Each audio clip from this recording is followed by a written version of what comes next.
आणि आता थेट जाऊयात शिवसेना प्रवक्ते किरण पावसकर हे पत्रकार परिषदेत बोलत आहेत. कालची एक पत्रकार परिषद बघितली. मुंबईमध्ये माझा अनुभव असा पहिल्यांदाच आहे की जिला नाव द्यायचं महाप्रेस कॉन्फरन्स आणि जनता न्यायालय. खरं म्हणाल तर प्रेस कॉन्फरन्स ही आता आपण जे बोलतोय ही प्रेस कॉन्फरन्स होईल. प्रतिनिधी येतात आणि त्या प्रतिनिधीशी आपण संवाद साधू शकतो. तिकडे असा प्रकार होता की स्वतःची वाहवा करून घेण्यासाठी आपल्याचबरोबर जी काही शिल्लक 4 लोक आहेत त्यांना बरोबर घ्यायचं आणि महाप्रेस वगैरे दाखवायचं.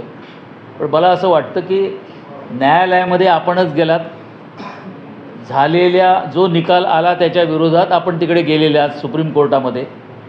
एकीकडे न्यायालयाचं काम चालू असताना सभागृहात पण आम्ही म्हणतो नेहमी की जर एखादं प्रकरण न्यायालयात असेल तर त्याच्यावर चर्चा नको.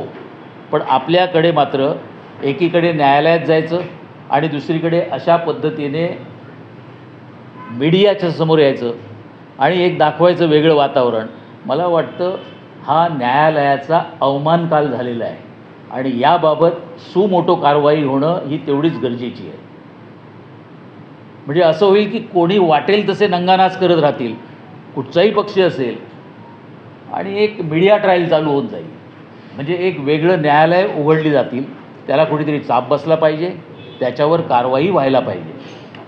आणि जर खरोखर जनताच्या न्यायालयामध्ये यायचं असेल तर या ना, कधीतरी उघड जनतेच्या न्यायालयामध्ये या. उबाटाच्या प्रमुखांना अगदी स्पष्ट सांगणं आहे, तुम्ही स्पष्टपणे कधीही समोर या, मागच्या दरवाज्याने येऊ नका. कारण काल तुमच्याबरोबर जे मागे सगळे बसले होते तुमचे, हे सगळे मागून आलेले आहेत. मी कोणी ते आता निवडून आलेलं नाही आहे.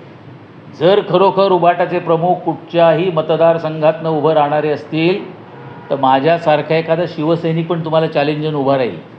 आणि ही परिस्थिती आज तुमच्यावर आलेली आहे कारण स्वतःची केलेली अनेक पापं जी आहेत ती काल सोयीनुसार आपण ते दाखवत होता. म्हणजे कालचे काही तुम्ही व्हिडिओज दाखवलेत, काहीमध्ये त्यांनी चॅलेंज पण अशी दिली आहेत की एखादं तुम्ही पोलीस काढून टाका आणि मी तुमच्यासमोर येईन. मला कधीकधी कमाल वाटते की ज्या नेतृत्वाने कुठचंही कधी आयुष्यामध्ये आंदोलन केलेलं नाही, पोलिसांच्या लाठ्याकाठ्या खाल्लेल्या नाहीत, कुठच्याही तुरुंगात कधीही गेलेले नाहीत, कुठेही मारामारीत दिसलेले नाहीत, मग ही आक्रमकता कॅमेऱ्यासमोर येते कुठून? ही ॲक्टिंग येते कुठून? आणि ही ॲक्टिंग अशी असते की तुम्ही सगळं काढून ठेवा आणि मी तुमच्यासमोर विदाऊट पोलीस येतो.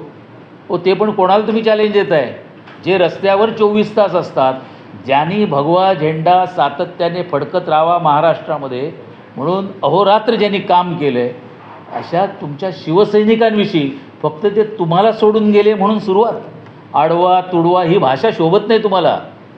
म्हणजे आम्हाला कधी कधी असं वाटतं की शिवसेना प्रमुख बाळासाहेब ठाकरे आणि मातोश्री त्यांच्या ह्या खरोखर मीनाताईंनी त्यांच्यावर मानी हे संस्कार केलेला खरोखर हा मुलगा आहे की कोण आणि दुसरा आहे?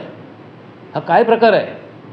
ज्या शिवसैनिकाने म्हणजे शिंदे साहेबांसारख्या शिवसैनिकाने ठाण्यामध्ये, पालघरमध्ये, महाराष्ट्रामध्ये अहोरात्र शिवसेनेसाठी काम केलं आहे, त्याच्याविषयी तुम्ही असे अपशब्द आणि हे शब्द वापरणं हे कुठचाही शिवसैनिक सहन करणार नाही.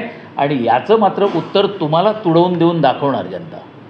आणि खरोखर तुम्ही जनतेला आणि शिवसैनिकांचा वापर केला आहे आणि त्यांचे विचार, त्यांची मनं तुम्ही तुडवली आहेत. 2019ला जनतेसमोर जाताना काय फोटो होते? बाळासाहेब ठाकरे आणि मोदी. त्यांचे फोटो दाखवून तुम्ही निवडून आलात आणि बसलात कोणाबरोबर? काँग्रेसबरोबर. त्यावेळी तुम्ही काही तुडवलं नाही ती मनं.